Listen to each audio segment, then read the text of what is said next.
இந்திய யூனியன்லேருந்து நம்ம மத்தியில் கூட இருக்கிறாங்க. மிக்க மகிழ்ச்சி. இந்த நாளுக்குரிய பாடத்தை கற்றுக்கொள்வதில் ஆண்டவர் அவரையும் நமக்கு பயன்படுத்துவார் சொல்லி கற்றுக்கொள்ளாத நான் விசுவாசிக்கிறேன். இந்த காலாண்டு முழுவதுமாக நாம் பரலோகத்தையும் பூலோகத்தையும் இணைத்தல் என்ற தலைப்பின் கீழே பாடங்களை நம்ம தியானித்து வரோம். இந்த நாள்ல கடைசி பகுதி 13வது பாடத்தை நம்ம தியானிக்க இருக்கிறோம். பாடத்தின் தலைப்பு என்ன? படிச்சு வந்தீங்களா? பாடம் தேவனுக்கு சித்தமான சகலவற்றிலும் நேற்று மனப்பாட வசனமாக 1 தெசலோனிக்கேயர் 5வது அதிகாரம் 18வது வசனம் கொடுத்திருக்கிறாங்க. எல்லாவற்றிலேயும் ஸ்தோத்திரம் செய்யுங்கள், அப்படி செய்வதே கிறிஸ்து இயேசுவுக்குள் உங்களை குறித்து தேவனுடைய சித்தமாக இருக்கிறது. வாசித்த வசனத்தை தேவதாமே ஆசீர்வதித்து தருவாராக. பாடத்தை தியானிக்கும்பதாக நாம் யாவரும் கண்களை மூடி சிறிய ஜெபத்தினை இருக்கும். எங்கள் அன்பின் பரலோக தகப்பனே, இந்த ஆசீர்வாதமான பரிசுத்தமான ஓய்வு நாளுக்காக தகப்பனே நமக்கு நன்றி செலுத்துகிறோம். ஆண்டவரே தகப்பனே, இந்த நாளில் நாங்கள் ஆலயத்துக்கு வரவும் உண்மை துதித்து பாடல்களை பாடவும் வேத வசனங்களை நாங்கள் தியானிப்பதற்கு கிருபைக்காக நன்றி தகப்பனே. விசேஷமாக இந்த ஓய்வு நாட்களை பாடத்துக்காக ஜெபிக்கிறோம். ஆண்டவரே, இதை நாங்கள் தியானிக்கும் பொழுது இதில் உள்ள ஆழமான சத்தியங்களை நாங்கள் புரிந்து கொள்ளும்படி பரிசுத்த ஆவியானவர் தாமே எங்கள் மத்தியில் அசைவாட உதவி செய்யுங்க. அன்பின் ஆண்டவரே இயேசு மூலம் ஜெபிக்கிறேன். ஜெபம் கேளும் இறக்கிற பரமபிதாவே, ஆமென். இந்த நாளுக்குரிய பாடமானது கொலோசியர் நிருபத்தின் கடைசி பகுதி. இந்த பகுதியை நாம் தியானிக்கும் பொழுது பவுல் அப்போஸ்தலர் மாத்திரமல்ல, அவரோடு கூட அநேக தேவனுடைய பிள்ளைகள் ஊழியக்காரர்கள் இணைந்து இந்த மாபெரும் சுவிசேஷ பணியை செய்திருக்கிறாங்க அப்படிங்கிறத இதை பார்க்க முடிகிறது. பவுல் அப்போஸ்தலர் அவர் நன்றாக அறிந்திருந்தாரு. இந்த ஊழிய பணி அவர் மாத்திரமல்ல, அவரோடு கூட அநேக பிள்ளைகள், யூதர்கள், யூதர் அல்லாதவங்க, ஆண்கள், பெண்கள், இன்னும் நிம்பாம், யூஸ்து ஐயவும் உங்கள் இருதயங்களை தேற்றும். அது எந்த நோக்கத்திற்காக பவுல் அப்போஸ்தலர் அனுப்பினார் புரியுதா? இந்த தீகிக்கு எதற்காக அனுப்பியிருக்கிறாரு? உங்கள் செய்திகளை அறியவும். அந்த கொலோசு திருச்சபையில் இருக்கக்கூடிய மக்களுடைய அந்த அவருடைய செய்தியை, சுத செய்தியை அறியறதுக்காக இங்க அது மாத்திரமல்ல, அவர்களை தேற்றுவதற்காகவும், அந்த திருச்சபை விசுவாசிகளை தேற்றுவதற்காகவும் இங்கே தீகிக்குவை இங்க பவுல் அப்போஸ்தலர் நாங்க அனுப்புறான்னு சொல்லி பார்க்கிறோம். 9வது வசனத்தை வாசிங்க. அவனையும் உங்களில் ஒருவனாய் இருக்கிற உண்மையும் பிரியமும் உள்ள சகோதரனாகிய ஒனேசிமு என்பவனையும் உங்களிடத்திலே அனுப்பியிருக்கிறேன். அவர்கள் இவ்விடத்து செய்திகளை எல்லாம் உங்களுக்கு அறிவிப்பார்கள். இந்த தீகிக்கு மட்டும்தான் அனுப்பினாரான்னு பார்த்தோம் அப்படின்னா இல்ல, கூட யாரை அனுப்பியிருக்கிறாங்க? ஒனேசிமையும் அங்கே பவுல் அப்போஸ்தலர் அனுப்பியிருக்கிறாரு. இந்த ஒனேசிமு யார் என்பதை நம்ம அறிந்திருக்கோம். இந்த ஒனேசிமு யாரு? இவர் பிலோமனுடைய வீட்டுல அடிமையாக இருந்த ஒரு நபர். பிலோமனை விட்டு ஓடி போறார், தப்பி ஓடி போறார். அவரை விட்டு ஓடி போன ஒரு நபராக காணப்படுறாரு இந்த ஒனேசிமு. ஆனா அந்த ஒனேசிமையும் பவுல் அப்போஸ்தலர் சந்திக்கும் போது ஆண்டவர் அவருடைய வாழ்க்கையை என்ன செய்யறாரு? ஒனேசிமுடைய வாழ்க்கையை அங்க மாற்றுறாரு. முன்பு பிரயோஜனம் இல்லாதவனாக இருந்தார், ஒன்றுக்கு உதவாதவனாக இருந்தவர் இந்த ஒனேசிமு. இப்போ ஆண்டவர் அவருடைய வாழ்க்கையை நம்ம மாற்றாரு பார்க்கிறோம்.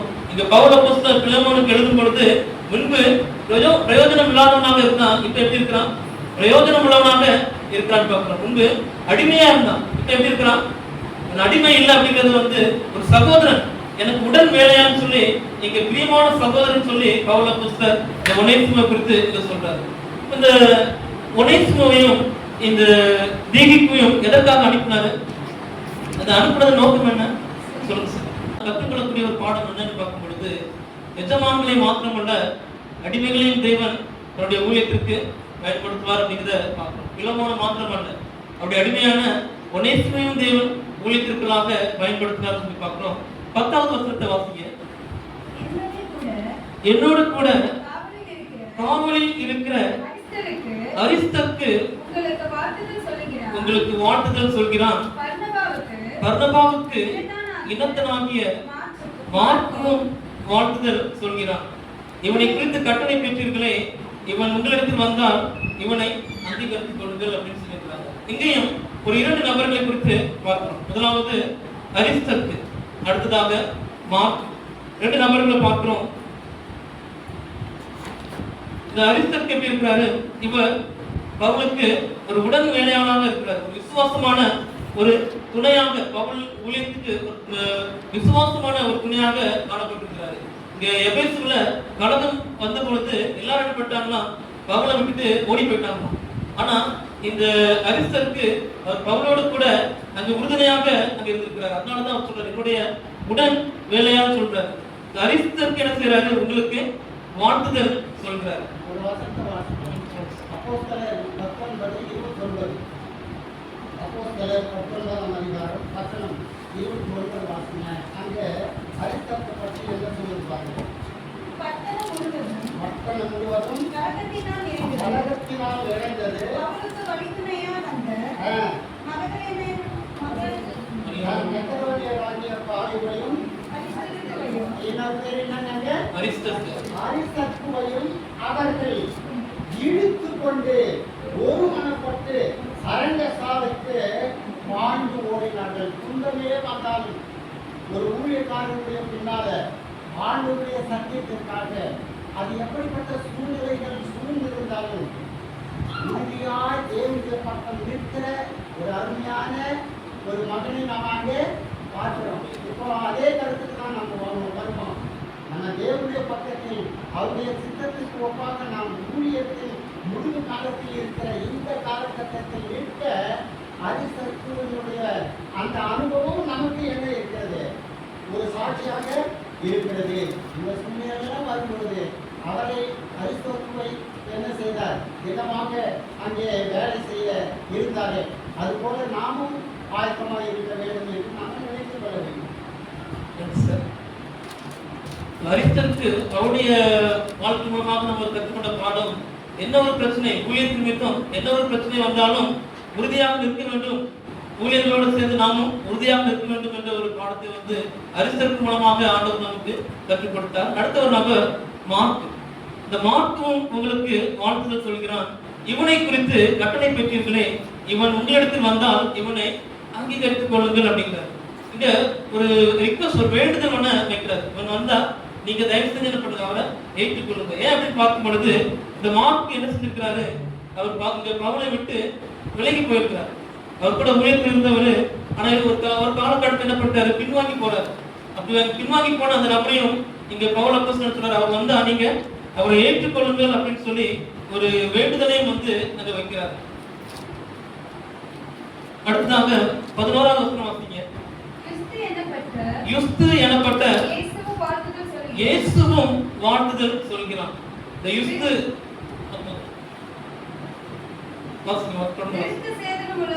விருத்த சேதனம் உள்ளவர்களில் இவர்கள் மாத்திரம் தேவனுடைய ராஜ்யத்தின் பொருட்டு என் உடன் வேலையாட்களாக இருந்து எனக்கு ஆறுதல் செய்து வந்தவர்கள் சொல்லி பவுல் அப்போஸ்தலர் இந்த சாட்சி சொல்றாரு. இந்த யுஸ்து இங்க இந்த பேர் வந்து பாத்தீங்க அப்படின்னா இயேசு என்ற ஒரு பேரோட தொடர்புடையது. ஆங்கிலத்துல ஜஸ்டிஸ் அப்படிமாக நீதியானவர். இயேசு என்ற பேருடைய பொருளை குறிக்கிற ஒரு சொல் தான் இந்த யுஸ்து. யுஸ்து எனப்பட்ட இயேசுவும் வாழ்த்துதல் சொல்கிறான். எப்படிப்பட்டவர் இவரு? இவர் விருத்த சேதனம் உள்ளவர்களில் இவர்கள் மாத்திரம் இந்த 3 பேர். ஏன்னா அரிஸ்தர்க்கு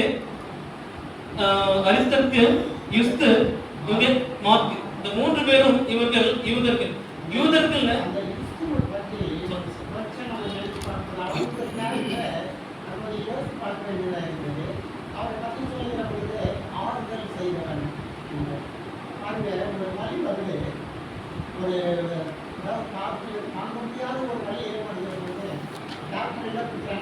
வலி நிவாரணி கொடுக்குறாங்க. இந்த ஆறுதல் என்பது கூட மனசுக்கு மருந்துங்க. மன வலி, அதாவது மனசு வலிக்குதுங்க இல்லைங்களா? என் மனசு ரொம்ப நோக்குதுங்க, வலிக்குதுங்க அப்படின்னு சொல்ல பார்த்தீங்களா? அப்படிப்பட்ட அந்த மன நோக்குக்கு, அப்படிப்பட்ட மன வலிக்கு ஆறுதல் செய்தான் என்றால் அந்த ஆறுதல் என்பது வலிக்கான மருந்தாக அவன் செயல்பட்டான். இது இப்போ எவ்வளவு முக்கியம் தெரியுங்களா? எவ்வளவோ பேர் என்ன செய்யறாங்கன்னா ரொம்பவும் மனசால என்ன செய்யறாங்க, கடினப்பட்டு அல்லது மனசால மிகவும் அவங்க வியாபாரப்பட்டு இருக்கலாம். அப்படிப்பட்டவர்களுக்கு ஆறுதல் செய்கிற ஒரு விஷயம் இருக்கிறது. இது ஊழியத்துக்கான ஒரு பெரிய ஒரு பெரிய ஒரு காட்சி, அதாவது நாம செய்ய வேண்டிய ஒரு காரியம். அது ஊழியத்துக்கான ஒரு மிகப்பெரிய காரியம் ஒன்று இருக்குன்னா அநேகரை ஆறுதல் படுத்துகிற அந்த செய்தி, அந்த காரியம் எப்படி பாருங்க. பரிசுத்தாவியானவர் எப்படி ஆறுதல் படுத்துகிறார், கம்பெட்டராக இருக்கணும். அதுபோல நாமும் செயல்பட்டால் ஊழியத்துக்கு அது என்ன செய்யும், உறுதுணையாக இருக்கும், வெற்றி பெறவும் உதவும். இந்த 3 நபர்கள் இங்க மார்க்கு, அரிஸ்டர்க்கு, இந்த யுஸ்து, இந்த 3 நபர்கள் பார்க்கும் பொழுது அவங்க எப்படி இருந்திருக்கிறாங்க, ஒரு வழி மருந்தாக பவுல அப்போஸ்தலனுக்கு ஒரு வழி மருந்தாக ஆறுதலாக இருந்தாங்கன்னு சொல்லி பார்க்கிறோம். அநேகர் நம்ம பார்க்கும்போது எப்படி இருப்பாங்க அப்படின்னா யோகுடைய நண்பர்கள் மாதிரி இருப்பாங்க. நம்மளே ஒரு கஷ்டத்துல இருப்போம், யோகு நண்பர்கள் என்ன பண்ணாங்க, அவர் கஷ்டத்துல இருந்தவங்க மேல என்ன பண்ணாங்க, அவங்க துன்பப்படுத்தினாங்க, வார்த்தையினால துன்பப்படுத்தினாங்க. நம்மளும் அதே மாதிரி தான் அநேகருக்கு நம்மளே துக்கத்தோடு இருக்கும்போது சில வார்த்தைகள் வந்து காயப்படுத்தும். ஆனா இந்த 3 நபர்களுடைய மூலமாக நம்ம கற்றுக்கொள்ளக்கூடிய பாடம் என்ன அப்படின்னா வழி மருந்தாக, அவர்களை போல வழி மருந்தாகவும் ஆறுதல் கொடுக்கிறவங்களாகவும் நம்ம காணப்படணும்னு சொல்லி பவுல் அப்போஸ்தலன் இந்த பகுதியில் வந்து நமக்கு தெளிவுபடுத்துறாரு. 12வது வசனத்தை வாசிங்க. இன்னொரு நபரை குறித்து நம்ம பார்க்கலாம். எப்பாப்பிராவும் உங்களுக்கு வாழ்த்துதல் சொல்கிறான், உங்களை சேர்ந்தவனும் கிறிஸ்துவின் ஊழியக்காரனுமாகிய இவன் நீங்கள் தேவனுக்கு சித்தமானவர்கள் எல்லாவற்றிலும் தேறினவர்களாயும் பூரண நிச்சயமுள்ளவர்களாயும் நிலைநிற்க வேண்டும் என்று தன் ஜெபங்களில் உங்களுக்காக எப்பொழுதும் போராடுகிறார். இந்த எப்பாப்பிராவை குறித்து பார்க்கும்பொழுது பார்த்தீங்க அப்படின்னா ஒரு 3 சபைகளை நிறுவனம், லவோதிக்கேயா, கொலோஸ் பட்டணம், அதே போல இன்னொரு பட்டணம். இந்த 3 பட்டணங்கள்ல ஊழியம் செஞ்சவர் பவுல் அப்போஸ்தலன் நேரடியாக அங்க போக முடியல. ஆனா இந்த எப்பாப்பிரானஸ் இருக்கிறாரு, அங்க இந்த சுவிசேஷத்தை இங்க அறிவிச்சிருக்கிறாரு. அவரை பற்றி ஒரு செய்தி சொல்லணும்னா, அவன் பேர் ஒரு ரோமர் ஏற்படுத்திய பேர் மாற்றப்படல இல்லைங்களா? எந்த பேரும் அவனுக்கு ஆண்டவருக்குள்ள வந்ததுக்கு பேர் மாற்றணும். அது போல பேர் மாற்றவில்லை. என்ன சொல்றாங்க, அப்ரோடைட்ன்றாங்க. அந்த அப்போப்ரா அந்த பேருக்கு என்ன அர்த்தம்னா அந்த அப்ரோடைட் ரோம தேவனுடைய பேர். பெயர் மாறவில்லை, ஆனால் தேவனுடைய மகனாக அவன் ஊழியக்காரனாக அவன் என்ன செய்தான், அப்போ தேவனுடைய மகனாக மாறினான். அந்த தேவனின் பெயராக இருக்கலாம், ஆனால் பெயர் மாறவில்லை. மெய் தேவனுடைய தூதியை சுமந்து செய்கிற அவன் அங்கிருந்து தூதி எடுத்துட்டு போயிட்டு கொலை செய்து கொடுக்கிறான். யாருக்கு இருக்குது, தேவன் இருக்குது, யாரிடமிருந்து பவுனிடத்தில் இருக்குது. இப்படி ஒரு தூதுவனாக செயல்பட்ட ஒரு விஷயம் பாருங்க. ஒரு செய்தியை நாம் சொல்லுகிறோம், நாம் கேட்ட ஒரு காரியங்கள், கற்றுக்கொண்ட சில விஷயங்கள் சுவிசேஷங்களாக மற்றவர்களுக்கு அறிவிக்கின்ற பொழுது எப்பாப்பிராவை போல நாமும் தூதுவை கொண்டு போய் ஊழியம் செய்கிறவர்களாக நாம் கூட என்ன செய்யலாம், அதை முடிக்கிறதுக்கு ஏற்பான பாத்திரமாக நாமும் அமைந்து விடலாம். அடுத்த அந்த 14வது வசனத்தில் ஒரு சொல்லுங்க பாருங்க. 13வது வசனம், இவன் உங்களுக்காகவும் லவோதிக்கேயருக்காகவும் எரோப்போலியருக்காகவும் மிகுந்த ஜாக்கிரதை உள்ளவனாக இருக்கிறான் என்பதற்கு நான் சாட்சியாக இருக்கிறேன். அப்போ பாருங்க, இன்னொரு கேரக்டர் என்ன, அவருக்கு மிகுந்த ஜாக்கிரதை உள்ளவனாக மிகுந்த ஜாக்கிரதை ஜபம் பண்ணு. அவங்க எந்த விதத்திலும் என்ன செஞ்சிருக்காது, விழுந்திருக்காது, எந்த விதத்திலேயும் மனமாறி பின்வாங்கி போய்விடக்கூடாது என்பதற்காக அது விசுவாசம் முடிந்து போராட்டத்திற்கு இவனும் அந்த புண்ணியத்தில் ஒரு ஜாக்கிரதை உள்ளவனாக இருக்காது என்று சொன்னார். அவன் என்ன செய்கிறான் என்றால் யாரையும் பிறந்து போக அவன் விடுகிறதாக இல்லை. எனக்கு என்ன வந்தது, யாரோ அது ஒரு நிலை அவனிடத்தில் இல்லை. நல்ல ஒரு உதாரணம். எப்பாப்பிராவிடத்துல காணப்பட்ட இன்னொரு குணாதிசயம் என்னன்னு பார்த்தீங்க அப்படின்னா 12வது வசனத்துல தன் ஜெபங்களில் உங்களுக்காக எப்பொழுதும் போராடி ஜெபிக்கிற ஒரு மகனாக இவர் காணப்பட்டார். எதற்காக ஜெபம் பண்ணாரு, அதுதான் முக்கியமான இந்த பாடத்தின் ஒரு மையமான ஒரு கருத்து. எதற்காக இவர் ஜெபம் பண்ணார், போராடி ஜெபிக்கிறார் பார்த்தோம். எதற்காக அவர் ஜெபம் பண்ணாரு, நீங்கள் தேவனுக்கு சித்தமானவர்கள் எல்லாவற்றிலும் தேறினவர்களாகவும் பூரண நிச்சயமுள்ளவர்களாயும் நிலைநிற்க வேண்டும் என்று.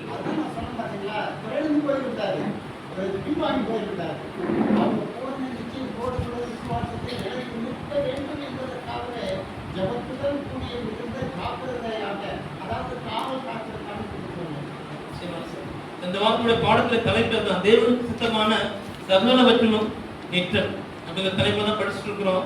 இப்போ தேவனுடைய சித்தம் என்ன?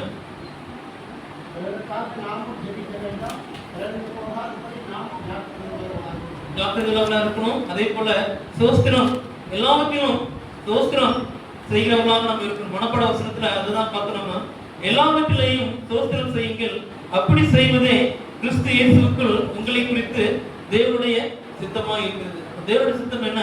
எல்லாவற்றிலும் நம்ம சோஸ்திரம் செய்கிற பிள்ளைகளாக காணப்படணும். அது காவலா இருந்தாலும் சரி, துக்கமா இருந்தாலும் சரி, எந்த ஒரு சூழ்நிலையா இருந்தாலும் சரி, நாம் தேவனுக்கு சோஸ்திரம் எடுக்கக்கூடிய ஒரு பிள்ளைகளாக நாம் காணப்பட வேண்டும் சொல்லி பார்க்கிறோம்.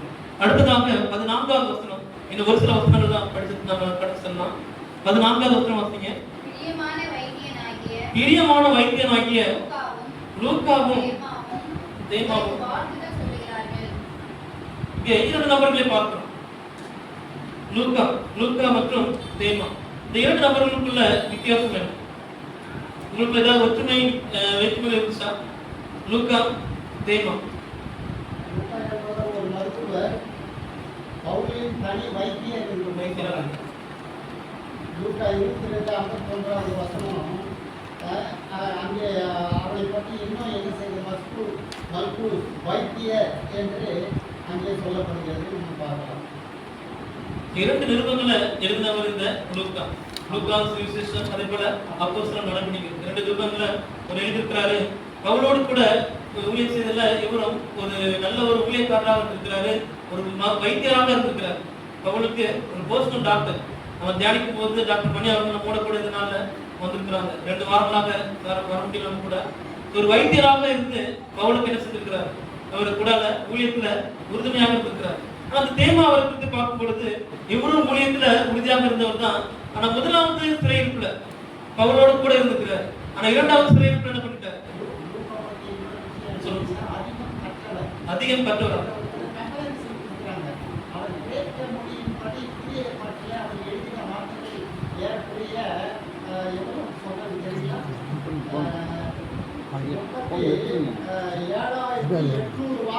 பவுல் அப்போஸ்தலரோட அதிகம். ஆமா, பவுல் அப்போஸ்தலன் 32,000 வார்த்தைகள் காணலாம். ஆனா இவர் வந்து 37,800 வார்த்தைகள். அவங்களுக்கு இவ்வளவு அதிகம் கற்றவர், அதிகமான ஒரு காரியத்தை மருத்துவராக இருந்தார். அப்போ அவருடைய இருக்கிறது வார்த்தைகள் இருந்திருக்கு. தன்னுடைய நிருபங்களையும் அவர் வந்து இந்த மருத்துவ வார்த்தைகளை வந்து அதிகமாக பயன்படுத்திக்கிறான்னு சொல்லி லூக்காவை குறித்து பார்க்கிறோம்.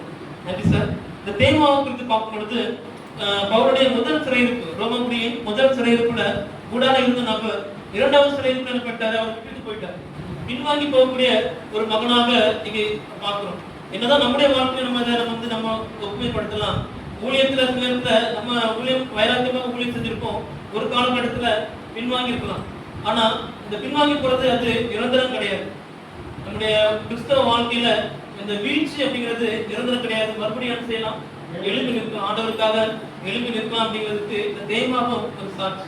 இந்த உதாரணத்தை பார்க்கணும் அப்படின்னா நம்ம சிம்சோன் எடுத்துக்கலாம். சிம்சோன் விழுந்து போனாரு, மறுபடியும் ஆண்டவருக்காக நின்னார். அதே போல மனாசே அவருடைய வாழ்க்கையில அந்த முன்பகுதியில் விழுந்து போனாரு, கடைசியில பார்க்கும் பொழுது 2 தீமோத்தேயு 4:10.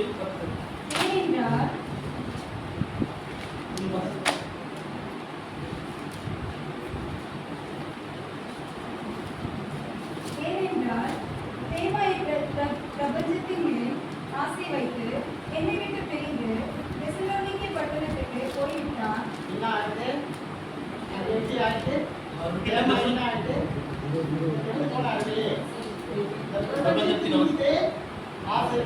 என்ன ஒரு விழுந்து போற ஓடி போறாங்க, மறுபடியும் நினைக்கிறான். ஆனால் விழுந்து போவதற்கு முதலாவது இருக்கிற ஒரு உலகத்தின் ஆசை, உலகத்தின் ஆசை. அப்போ அவரை பற்றி நம்ம ஒவ்வொன்று பேசினாலும் விழுந்து போகிறோம் என்ற ஒரு நிலை வருகிற பொழுது உலக ஆசை அவருக்கு முன்பாக இருக்கிறது என்றால் நாமும் அதில் சாக்கிரதை உள்ளவர்களாக இருக்க வேண்டும் என்ற ஒரு சத்தியத்தை கற்றுக்கொள்ளும். 15வது வருஷம் 15 லவோதிக்கேயாவில் இருக்கிற சகோதரரையும் நிம்பாவையும் அவர் வீட்டில் கூடுகிற சபையையும் வாழ்த்துங்கள்.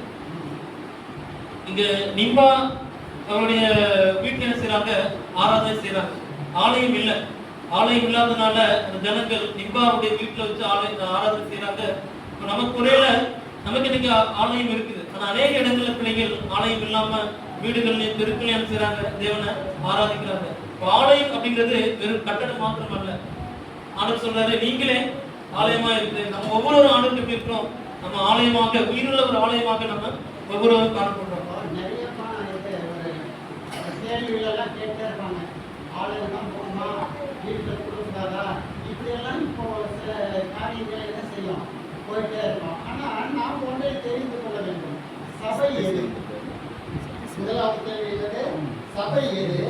தேவனுடைய பிள்ளைகள் எங்கே இருக்கிறார்கள்? இந்த ரெண்டு கேள்வி கேட்டோம்னா நமக்கு தெரிஞ்சிடும் சபை எது அப்படின்னா. பவுல் அழகா சொல்றாரு, ரோமர் 8ஆம் அதிகாரம் வசந்த வாசிக்கலாமே. ரோமர் 8:14 தேவ ஆவியினால் எவர்கள் நடத்தப்படுகிறார்களோ அவங்க தான் யாரு? அப்போ சபை எது என்ற ஒரு கேள்வி கேட்டால், தேவ ஆவியினால் நடத்தப்படுகிற இடம், சரிங்களா? அந்த இடமும் தேவ ஆவியினால் நடத்தப்படுகிற இடம் சபை.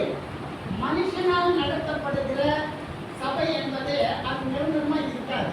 ஆனால் கடைசி வரைக்கும் ஊழியத்திற்கெனவே வேரூன்றி நிற்கின்ற ஒரு வெளிச்சமுள்ள சபை எது என்று சொன்னால், தேவ ஆவியானவர்களால நடத்துகிற சபை தான். அந்த வசனத்தை நம்ம பார்க்கணும். நீங்க நல்லா அடுத்த யோசித்து பார்க்கலாம். பிறகு 10:18 எங்கே 2-3 பேர் அங்கே நான் என்ன செய்வேன் அப்படிங்கிறேன். பாருங்க, ஒரு வசனம் எனக்கு ரொம்ப காரியமா இருந்தது. நீங்க கூட அதுல கருத்து சொல்லலாம். எரேமியா 4:7 வசனம் இல்ல, எரேமியா 7:4.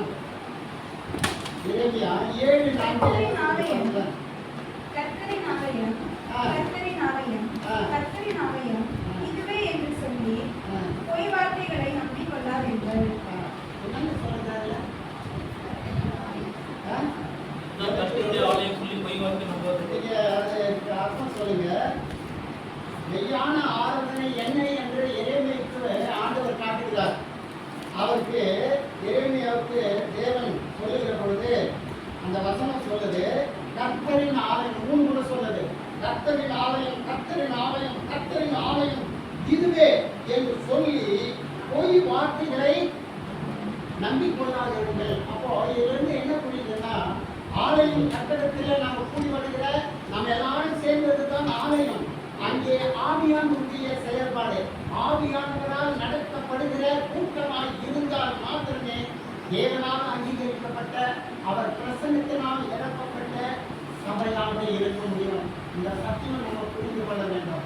நாமும் கூட சில நேரங்களில் சபை இது என்று சொல்லலாம், ஆளுமையானவரை புறந்தள்ளி நம்முடைய காரியங்களை முன்வைத்து செய்கிற ஒவ்வொரு விஷயமும் தேவனுக்கே பிரியமாய் இருக்காது. நீங்க என்ன ப்ரோக்ராம் நடத்தினாலும் சரி, ஆவியானுடைய அனுமதியோடு கூட, தேவனுக்கேற்ற மகிமையோடு கூட அது செயல்படாவிட்டால் சபையாக இருக்கலாம். ஆனால் அது ஆண்டவரால் அங்கீகரிக்கப்பட முடியாது. இதை நாம் உணர வேண்டும். கடைசியாக ஒரு ஆலோசனை, அர்க்கிப்பு என்ற நபர், பிலமோனுடைய மகன் என்று நம்பக்கூடியது. அவருக்கு ஒரு ஆலோசனையோடு பவுல் அப்போஸ்தலன் நிருபத்தை முடிக்கிறத பார்க்கிறோம். 17வது வசனம், அர்க்கிப்பை கண்டு நீ கர்த்தரிடத்தில் பெற்ற ஊழியத்தை நிறைவேற்றும்படி கவனமாக இருப்பாயாக என்று சொல்லுங்கள் அப்படிங்கிறார். அவர் அர்க்கிப்புக்கு மாத்திரமல்ல, இது நம்ம ஒவ்வொருவருக்கும் இந்த ஆலோசனையை பவுல் அப்போஸ்தலன் சொல்றாரு. நீ கர்த்தரிடத்தில் பெற்ற ஊழியத்தை நிறைவேற்றும்படி கவனமா இப்ப நம்ம ஒவ்வொருவரும் என்ன செய்யணும், இந்த ஊழியத்தை குறித்து கவனமா இருக்கணும். இந்த ஊழியத்தை நம்ம ஒவ்வொருவரும் நிறைவேற்றக்கூடிய கடமைப்பட்டவர்களாக இருக்கிறோம். அதை நிறைவேற்றுவதற்கு ஒவ்வொருவரும் ஜாக்கிரதையாகவும் கவனமாகவும் இருக்கணும்னு சொல்லி பவுல் அப்போஸ்தலன் இந்த இடத்துல நமக்கு தெளிவுபடுத்த பார்க்கிறோம். இந்த இன்னொரு வசனம் 16வது வசனத்தை பார்க்கும் பொழுது, இந்த கொலைசேய திருச்சபை மாத்திரமல்ல, லவோதிக்கேய திருச்சபை என்ன செய்யறாரு, அவர் மனசுல அங்க வச்சிருக்கிறாரு. இந்த நிருபத்தை எங்கேயும் வாசிங்க, லவோதிக்கேய திருச்சபையிலையும் வாசிங்க அப்படின்னு சொல்லி அங்க முடிக்கிறத பார்க்கிறோம். கடைசி ஒரு வசனம் 2 தீமோத்தேயு 4ஆம் அதிகாரம் 2வது வசனத்தை வாசிங்க. 2 தீமோத்தேயு 4ஆம் அதிகாரம் 2ஆம் வசனம். சமயம் வாய்த்தாலும் சமயம் வாய்த்தாலும் வாய்க்காவிட்டாலும் ஜாக்கிரதையாய் திருவசனத்தை பிரசங்கம் பண்ணு. திருவசனத்தை பிரசங்கம் பண்ணு. ஒவ்வொருவருக்கும் கொடுக்கப்பட்ட ஒரு ஊழிய கடமை. சமயம் வாய்த்தாலும் சரி வாய்க்காவிட்டாலும் சரி நம்ம ஒவ்வொருவரும் என்ன செய்யணும்? இங்க நம்ம தியானித்த நபர்கள் 10 பேர், கிட்டத்தட்ட 10 பேர் என்ன பண்ண நம்ம தியானித்தோம். இவங்க எல்லாரும் பவுலோடு கூட சேர்ந்து இந்த ஊழியத்தை அங்க தாங்கினான்னு பார்க்கிறோம். அவர்களை போல நாமும் என்ன செய்யணும்? இந்த ஊழியத்தை நாம் நிறைவேற்றுவதற்கு ஜாக்கிரதையாக இருக்கும். தேவன் தாமே நம்ம ஒவ்வொருவரையும் ஆசீர்வதிப்பார். ஆமென்.